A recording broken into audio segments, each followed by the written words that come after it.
All right, so you've done it, right? You've built something incredible in Web3. A new protocol, a killer dApp, you name it. You've poured your heart and soul into the tech, you hit launch, and what happens? Nothing. Crickets.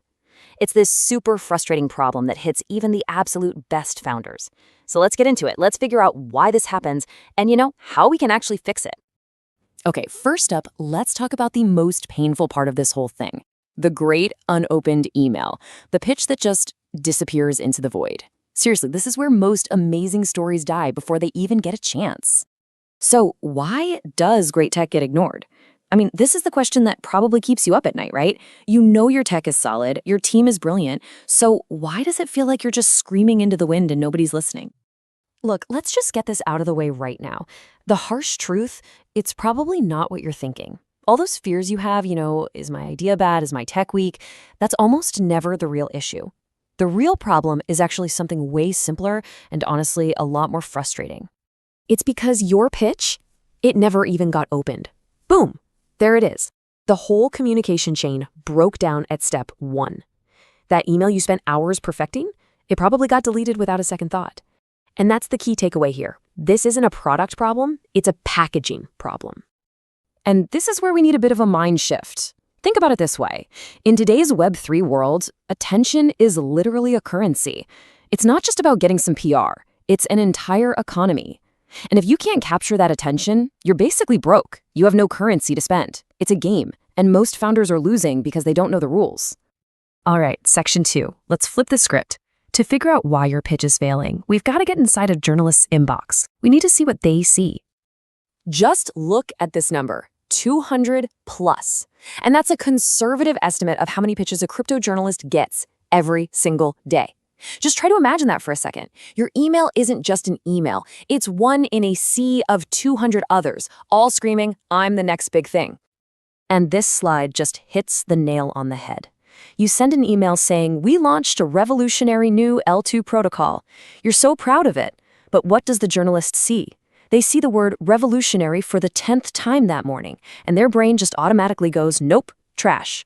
It's not personal, it's just a survival mechanism to deal with the flood. So let's be super clear about this. They ignore you because your story isn't clear, relevant, or timely. It's not about your tech. They're not ignoring good tech. They're ignoring bad stories. If your email doesn't immediately tell them why this matters, to their readers, right now, you've already lost. Which brings us to probably the biggest mindset shift you need to make. It's all about story, not features. You have to stop selling features and start telling a compelling story. And here it is, the golden rule. Seriously, if you remember one thing from all of this, let it be this. No tension equals no story. A story isn't just, hey, we launched a thing. It needs some kind of conflict, a problem. Without that tension, you don't have a story. You just have a boring press release. So what does tension even mean in Web3? Well, it's the why now. It's the reason your project is absolutely necessary right this second. Maybe there's a shift in the market or a problem that's just broken and everyone's talking about it. Did a new regulation just drop that creates a huge headache you can solve? Was there a massive hack that your project prevents? That's your tension. That's your hook. And honestly, this is where so many founders go wrong. Their pitch reads like a summary of their white paper. It's just packed with technical jargon, and it makes absolutely no sense to anyone outside their little engineering bubble. Look, if a journalist needs a PhD to get through your first sentence, you're done. Game over. Okay, section 4. We've talked a lot about the why. Now let's get to the fun part, the how. Here's your perfect pitch checklist. This is the practical, actionable stuff. And the whole goal, the entire strategy, boils down to this one simple idea. Make the journalist's job effortless. You're not begging for a favor. You're a pro, providing them a service. You are handing them an amazing story on a silver platter, making it so easy for them to say yes. The easier you make it, the better your chances. So, what does that look like?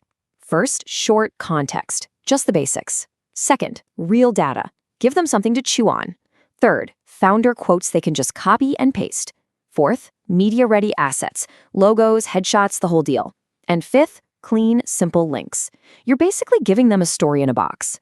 They should be able to write an article in like 10 minutes without ever having to email you back for more info.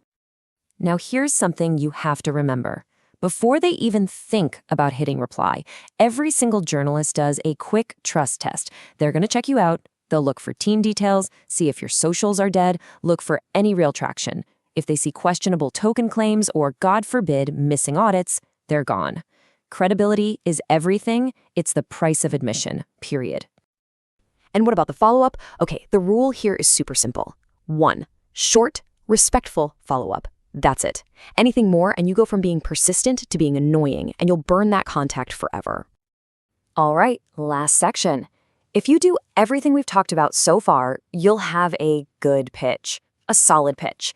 But if you want a great pitch, the kind that actually lands you on the front page, well, there's one more secret ingredient. This is the advanced stuff. And it's all about mastering the moment. A mediocre story timed perfectly will absolutely crush a great story sent at the wrong time. Just let that sink in. Timing isn't just important, it's everything. Your brilliant pitch is just noise if you send it during a market crash.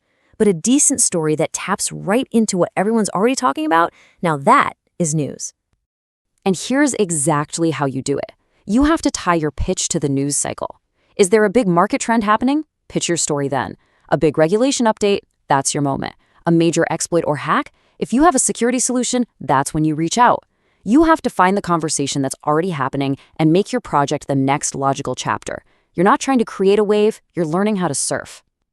So when you boil it all down, what's the crucial point? Attention is leverage. Getting pressed isn't an ego boost, it's a strategic weapon. It's leverage you use to get users, to get investors, to attract the best talent. It's a massive growth engine. Because at the end of the day, the founders who win, they're the ones who control the narrative. In a world as noisy as Web3, it's not always the best code that wins. It's the best story. So I'll just leave you with this one question to chew on. In Web3, an industry that's literally built on code, what's actually more powerful? Your code or your story?